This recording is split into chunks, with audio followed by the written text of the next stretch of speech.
ছোটোবেলা থেকেই আমার জীবনের একটাই সাথী, এই ডায়েরি। আমার জীবনে যত কিছু ঘটনা ঘটে গেছে সব এই ডায়েরিতে লেখা রয়েছে। আমার জীবন সম্বন্ধে যদি কেউ জানতে চায় সেই ডায়েরিটা পড়লে বুঝে যাবে আমার জীবনটা কেমন। আজকে যে বিষয়ে ডায়েরিতে আমি লিখতে চলেছি এটা হচ্ছে আমার বন্ধুর জন্মদিন, আমার সবচেয়ে কাছের বন্ধুর জন্মদিন। এবং তার জন্য আমি খুব কাছের একটা উপহার নিয়ে যাচ্ছি। আশা করি তার উপহারটা খুব ভালো লাগবে। এই শালা কলঙ্কার, তুই তোর মার সাথে চলে গেলি না কেন বল? তুই যদি চলে যেতিস তো আমার জীবনটা কত সুখে শান্তিতে কাটত। তোর মতন বোবা কলঙ্কার মরে যাওয়া উচিত ছিল সেদিন তোর মা মারা যাবে। মরে যা, চলে যা, চলে যা। তোর বন্ধুর জন্মদিন না, চলে যা। আজকে আবহাওয়াটা খারাপ আসছে, যদি 5 মাস পরে তুই মরে যাস চলে যা। তুই চোখের বিষ রে। অল্প বয়সে মাকে হারালাম,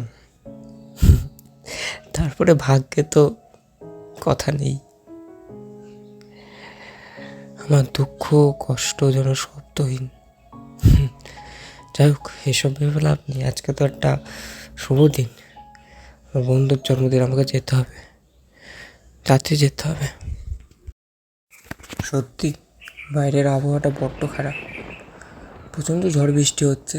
এই বৃষ্টি বাদলের মধ্যে যদি সত্যি সত্যি বাবার কথাটা সত্যি হয়ে যায় তাহলে বাবা খুব খুশি থাকে। আর একটু হাঁটলেই বোধহয় পৌঁছে যাব। অন্ধকার রাস্তা, কিছু বোঝাও যাচ্ছে না। ওই তো পৌঁছে গেছি। যাই দেখি এবারটা। কত বন্ধু আমার, সবার সাথে দেখা হয়ে যাবে আজকে। আরে কে রে? এই সবাই দেখ, বোবা চলে এসেছে। বন্ধু ভালো তো? কী রে, কিছু বলছিস না? জন্মদিনের কথা আমাকে জানাবি না বন্ধু?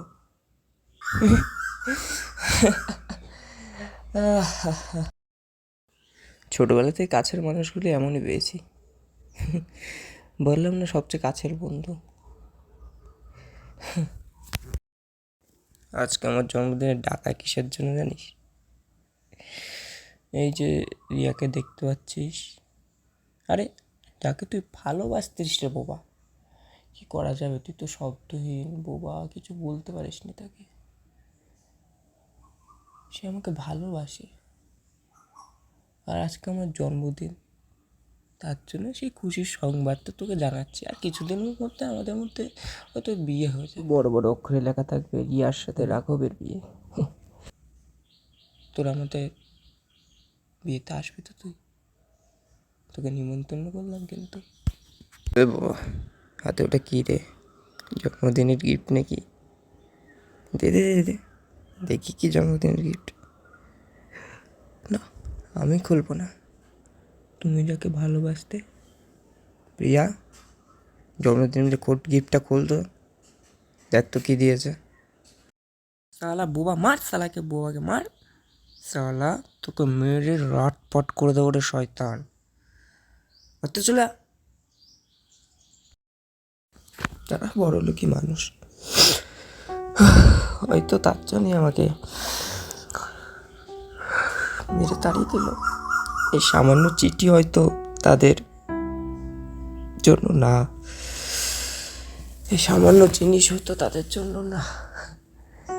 ধুলোমাখা রক্তের শরীর, বৃষ্টির ফোঁটাও যেন লাল রঙে পরিণত হয়েছে।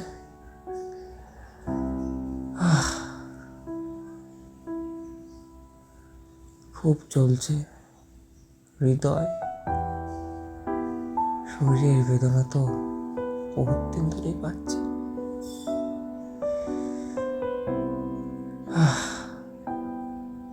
ভাবছি এই বেদনার বেশি দিন বহন করবো না। তুই ওটা কি? আচ্ছা, দেখে তো মানুষ মনে হচ্ছে। আরে না না দাদা,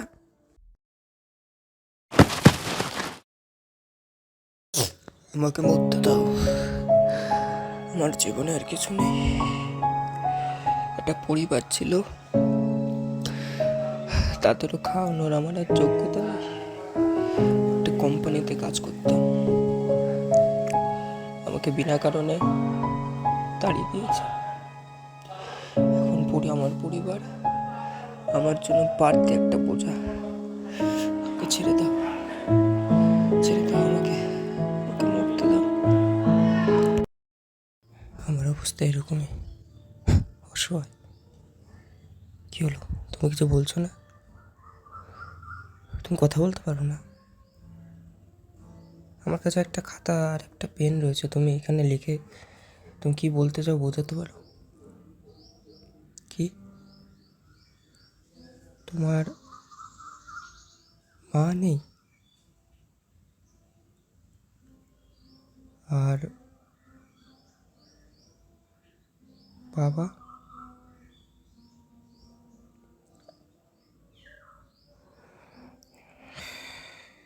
বাবা আছে তো, বাবার অত্যাচারী তো তুমি।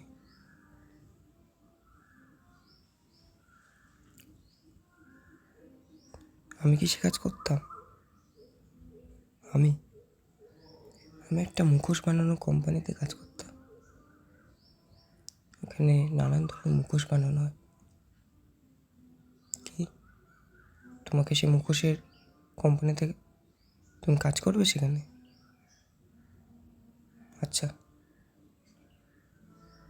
তাহলে আমরা দুইজন মিলে একটা নিজস্ব কোম্পানি তৈরি করব, সেইখানে কাজ করব আমরা। চলো।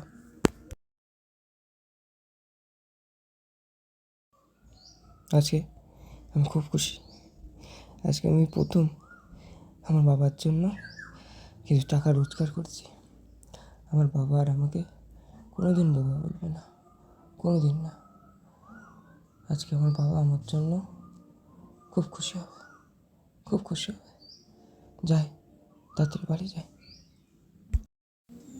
চোখে শালা শুধু বিন্দু বিন্দু জল ছিল।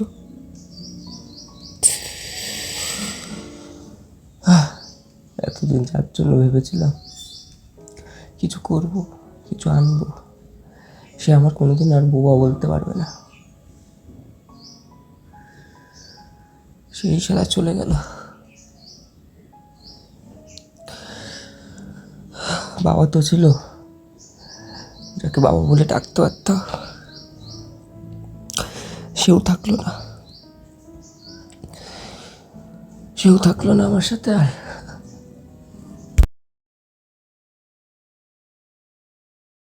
আর কিছুদিন পরেই আমার আর রিয়ার ওয়েটিং। তাই এই খুশিতে সবাইকে পার্টি দিচ্ছি, সবাই মজা করবে। চলো রিয়া, আমি আর তুমি একটু ওদিক থেকে ঘুরে আসি। রিয়া চলো, আজকে একটু আমরা একে অপরকে ভালোবাসি। ভালোবাসার আগে সবকিছু নিয়ে এসেছো তো?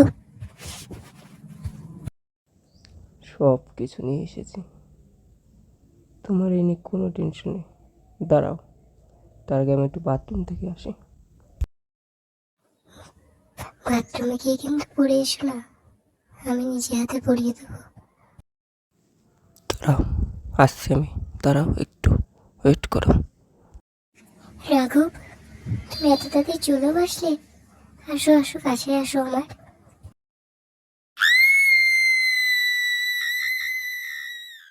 আগের দিন হোটেল হাভেলিতে ঘটে গেল এক ভয়াবহ ঘটনা। 25 বছরের একটি মেয়ে, যার নাম ছিল রিয়া, তাকে ধর্ষণ করে মেরে ফেলা হয়েছে এবং তার মৃতদেহ পড়ে রয়েছে সেই হোটেল হাভেলিতে। এবং সেই ধর্ষণকারীর নাম হচ্ছে রাঘব।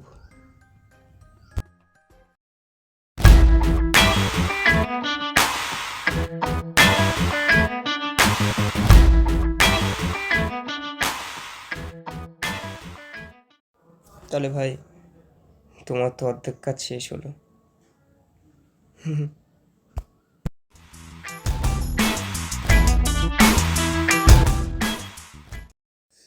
মৃত্যু সবার হবে।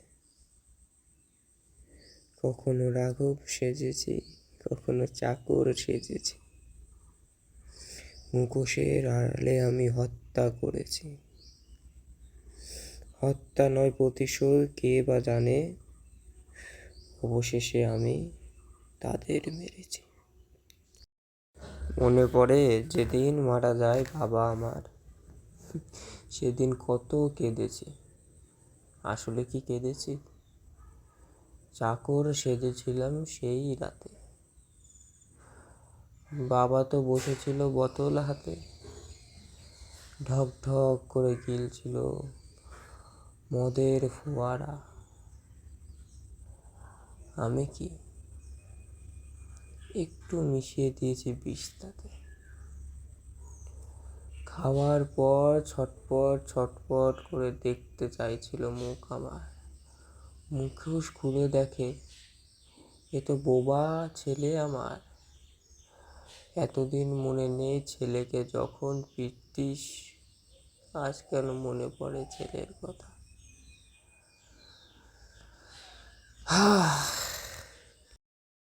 সেই রাতে গেছিলাম রাঘব সেজে রাঘবের কাছে। রাঘব তো দেখে অবাক, এমন হবার হয় নাকি? তার মতন দেখতে হুবহু মানুষ দাঁড়িয়ে আছে তার সামনে। একটা আঘাতে হয়ে গেল রাঘব পুরোপুরি অজ্ঞান। তারপরে করলাম আমি আমার নিজের কাম। হাঁটতে হাঁটতে চলে গেলাম রিয়ার ঘরে। বুঝতে পারিনি মেয়েটা তার সাথে কি হবে। ছটছট ছটপট করে চিৎকার করলো। অবশেষে মেয়েটা মরেই গেল।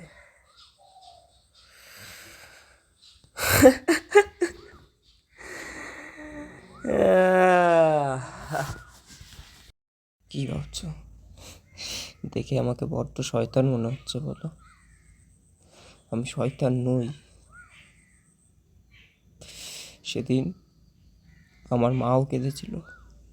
আমি তো শব্দহীন ছিলাম না, তার কোনো প্রকার সাহায্য করতে পারিনি, চিৎকার করে ডাকতে পারিনি কাউকে। প্রতিনিয়ত যখন আমার বাবা আমার মাকে মদ খেয়ে এসে মারতো, অত্যাচার করতো, সেগুলো শুধু চোখে দেখতাম। মনে হতো গলা ফাটিয়ে তাদের বিরুদ্ধে ডাক দিই, পারতাম না, কোনোদিনও পারতাম না। আর যেদিন আমার বাবা আর মাকে বেঁচে দিল, মনে পড়ে সেদিনের কথা। যে কোম্পানি, বড় একটা কোম্পানি, তাদের বাড়িতে আমার মা কাজ করত।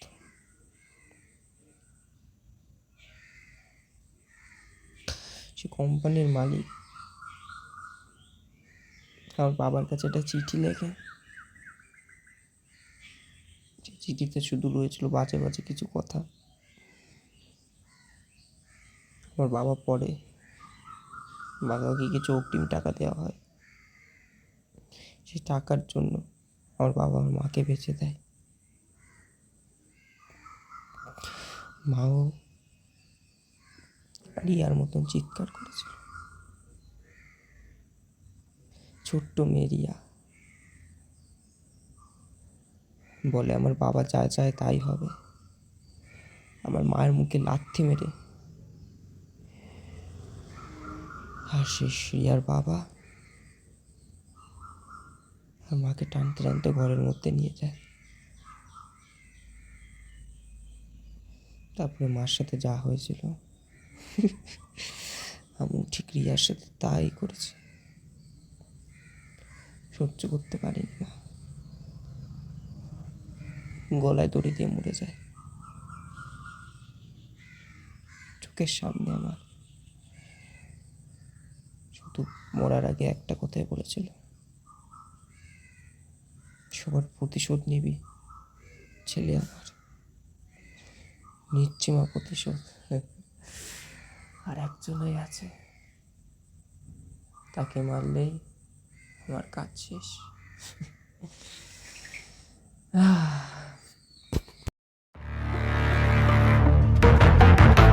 এরপর মুখোশ কিসের বানাবো ভাই?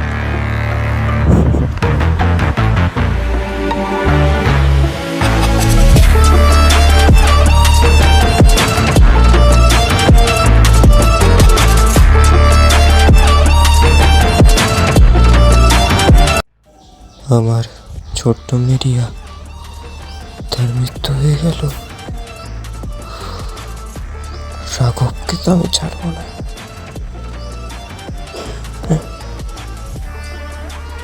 এই চিঠি, এই চিঠি এখানে আসলো কি করে?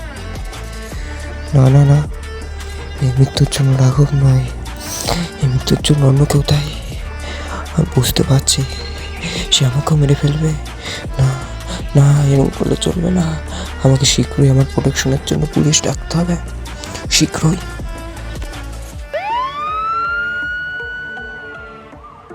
বাবা, এর মৃত্যু দেখার জন্য তো অনেক পুলিশ এসেছে। পুলিশের ভেসে এসেছিস, এই যে কি করে বুঝবে এই কোম্পানির মালিক? হ্যাঁ, আপনার সাথে একজন পুলিশ দেখা করতে এসেছে স্যার। পাঠিয়ে দাও, পাঠিয়ে দাও ওকে। পুলিশ ও কিন্তু আমাকে যেখান সেখানতে মেরে দিতে পারে। আমাকে রক্ষা করো, রক্ষা করো আমাকে। পুলিশ, তুমি কিছু বলছো না কেন? কে তুই? তুই পুলিশ না, কে তুই? তুই জীবনের শেষ গানের মজা নে। তুই কি করে কথা বলছিস? তুই তো বোবা, কি করে কথা বলছিস তুই? জগতের কাছে বোবাই থেকে যাবো রে, কারণ যে কথা বলতে শুনছে সে তো আর থাকবে না। Start the music.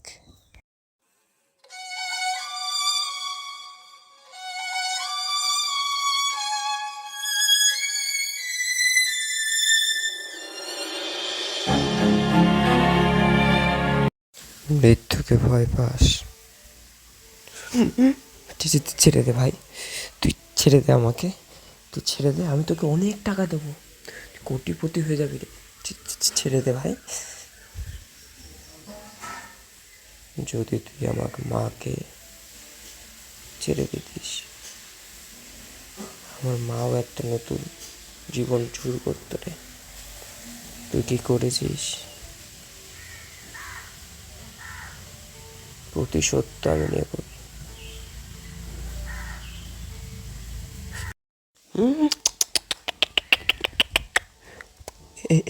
এবার কি করবি তুই আমার হাতে? এটা বন্দুক।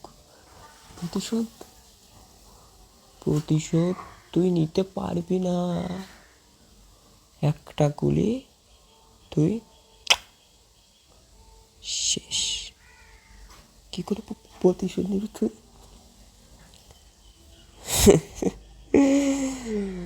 একটা গুলি কি 10টা গুলি মার, আমি তো তোকে একটা গুলি মারবই রে। ছোটবেলার থেকে আঘাত সহ্য করে এসেছি, তোর একটা গুলিতে আমি মরে যাব? মৃত্যুতে আমার ভয় নেই রে, এখন আমার বেঁচে থাকতে ভয় করে। আমার কেউ নেই আর, আমি এখন শুধু আমার মৃত্যুটাই চাই, তবে তোকে মেরে।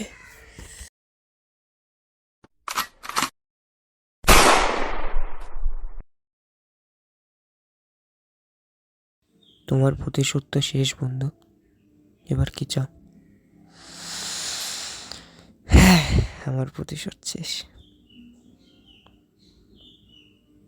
এবার আমি মার কাছে যেতে চাই।